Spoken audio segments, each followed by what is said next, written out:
Technology is forever advancing in the classroom.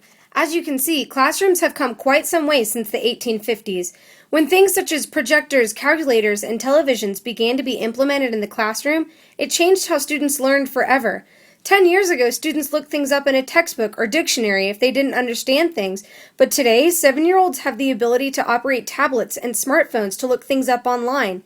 Now classrooms contain smartboards and iPads, placing all the wonders of the internet at the fingertips of students as young as elementary school.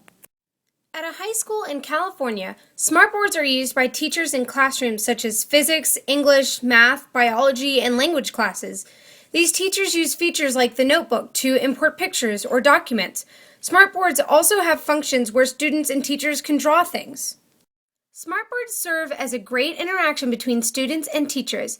Math teachers can ask a student to draw what's being presented in a word problem, whether that's how long the base of a ladder is from the wall it's leaning on, or what a 30, 60, 90 triangle looks like. Just as a biology teacher could ask a student to draw mitochondria, or an art teacher could ask students to take turns filling in the color wheel. All right, technology is just growing and changing. I can hardly keep up. There's so many, new computer systems, apps, all kinds of things out there.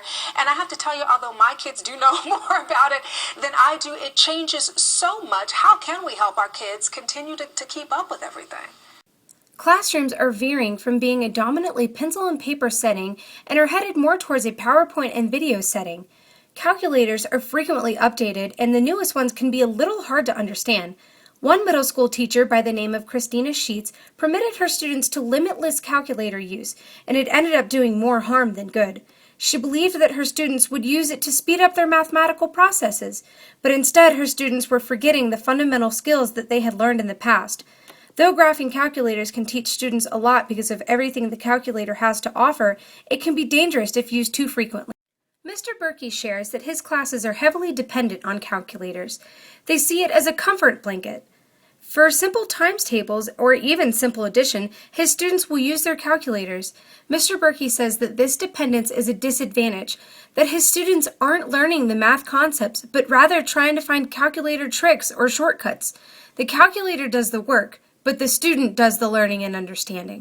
Not only is calculator dependency taking away from the values of education, online courses and assignments are also a contributing factor.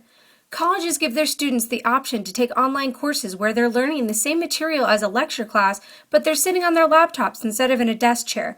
Those students still have student-to-teacher communication, though. The documentary Digital Nation discusses the topic of online communication, but instead of it being teacher to student, it's boss to employee. The way this works is that the boss and employees all have avatars that they use to represent themselves online in a meeting setting. Could you imagine doing that for education in the future? Students sending their avatar to a virtual classroom instead of physically attending a class? That takes away from the true values of education and learning. It seems as though students are mostly looking at screens instead of at each other. Not only does this take away from human communication, but it also hinders the student's ability to develop social skills. Most students would rather text than make a call or send an email instead of meeting face-to-face.